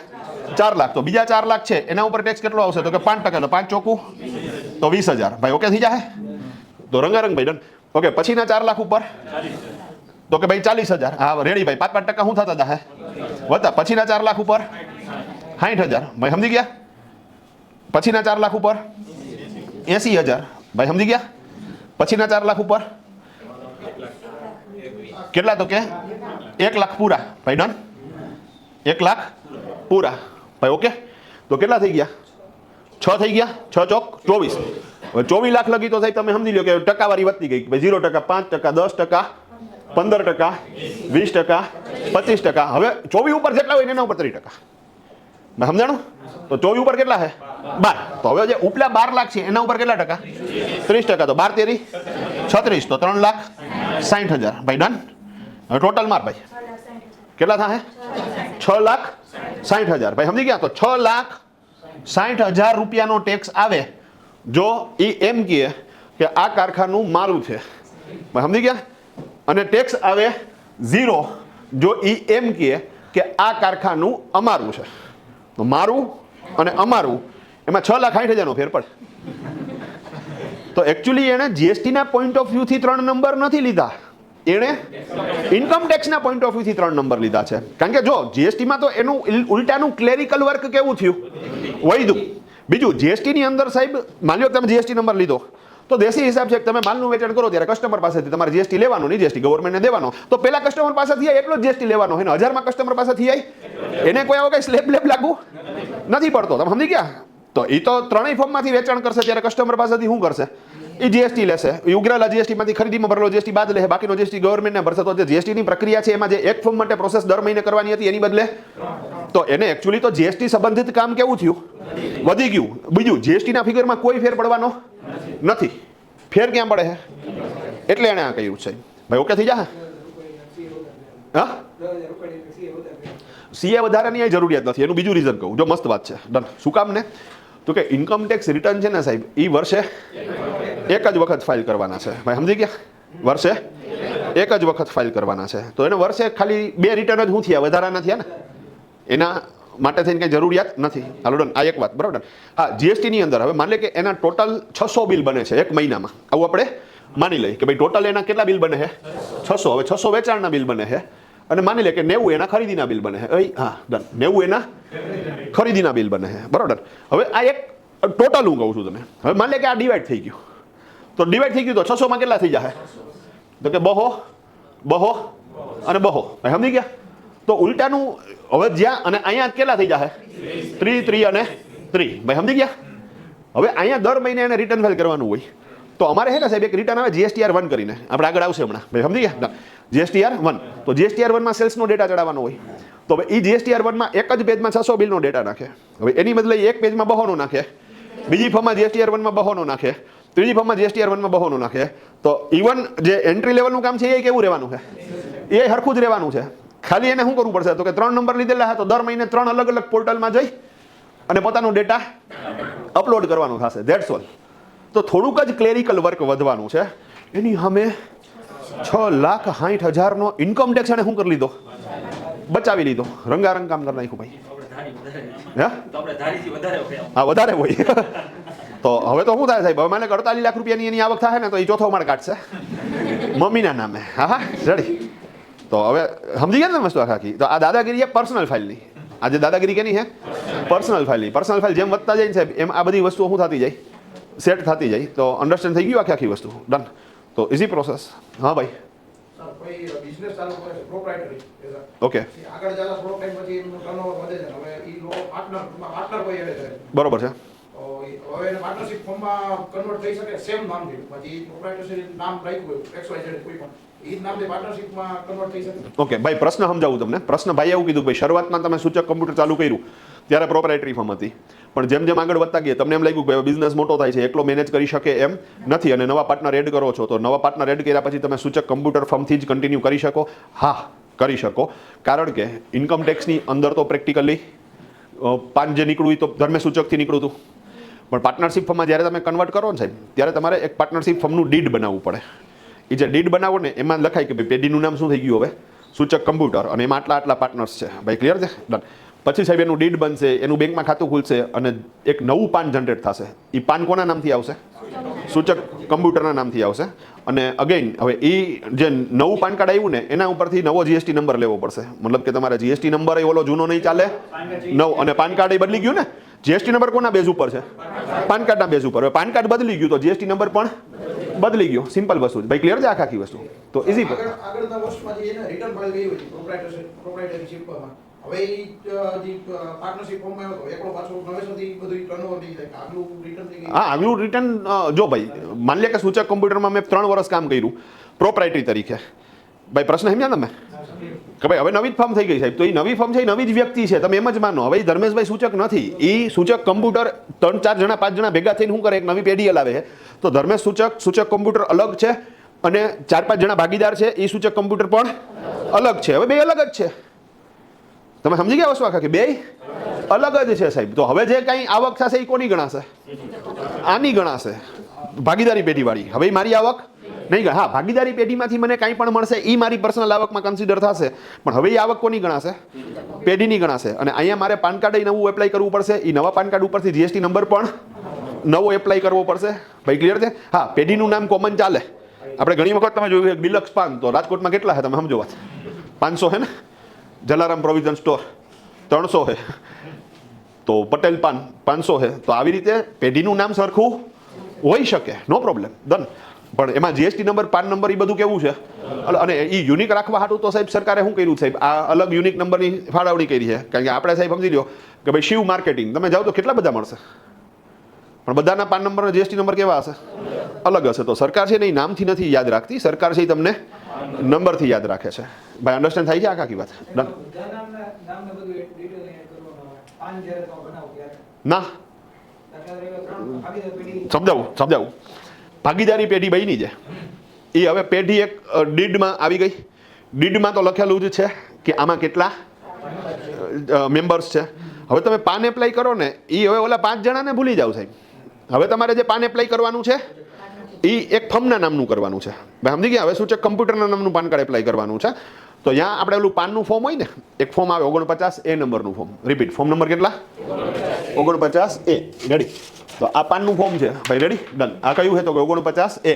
હવે આ ફોર્મની અંદર છે ને સાહેબ, અહીંયા ફોર્મ જ આવે, પણ અહીંયા જે તમને લખ્યું હોય ને કે ભાઈ ટૂંકમાં ફૂલ નેમ, એમાં જો અલગ અલગ લખેલું હોય, last name, first name, middle name. જો તમે તમારું પ્રોપ્રાઇટરી ફોર્મ માટે પર્સનલ પાન કાર્ડ એપ્લાય કરો છો તો તમારે અહીંયા એ લખવું પડે, સૂચક, ધર્મેશ, શિવલાલ. તમે સમજી ગયા? પણ માની લો કોઈ ભાગીદારી પેઢી માટે પાન કાર્ડ એપ્લાય કરું છું તો મારે આ 3 અલગ અલગ ખાનાને મેનેજ નથી કરવાના. મારે મારી પેઢીનું નામ અહીંયા ઉપરના ખાનામાં જ શું કરી નાખવાનું? લખી નાખવાનું. સૂચક, કમ્પ્યુટર. સમજી ગયા? પછી ઉપર મને જો અહીંયા પૂછ્યું છે શ્રી હે, શ્રીમતી હે, કુમારી હે કે મેસર્સ છે, તો એમાં હું ક્યાં ક્લિક કરીશ? મેસર્સમાં. જો મેસર્સમાં ક્લિક કરીશ તો એ સમજી જાય કે આ પેઢી માટે છે, અને વ્યક્તિનું હશે તો અલગથી એ દેખાશે જ. તો ફોર્મ આ જ રહેશે, એમાં તમારે મેમ્બરના ડેટા દેવાનો થતો નથી. પણ હા, જ્યારે તમે આ ફોર્મ કમ્પ્લીટ કરી અને સબમિટ કરો ત્યારે તમારું ઓલું પાર્ટનરશિપનું જે ડીડ બનેલું છે એ ડીડ તમારે દેવું પડશે. તો એમાં તો તમારો ઓલરેડી ડેટા છે જ, કારણ કે ડીડમાં તો તમે જેટલા પાર્ટનર્સ હોય બધા પાર્ટનરનો ડેટા લખેલો જ છે. ભાઈ અન્ડરસ્ટેન્ડ થાય છે? Easy process. ડન. તો ફાઇનલી આપણે એક કામ કરીએ, અત્યારે ગાડી અટકાવીએ અને કાલે આપણે આ ત્રીજો ટોપિક શું કરશું, ભણવાનો ચાલુ કરશું. રેડી? તો તકલીફ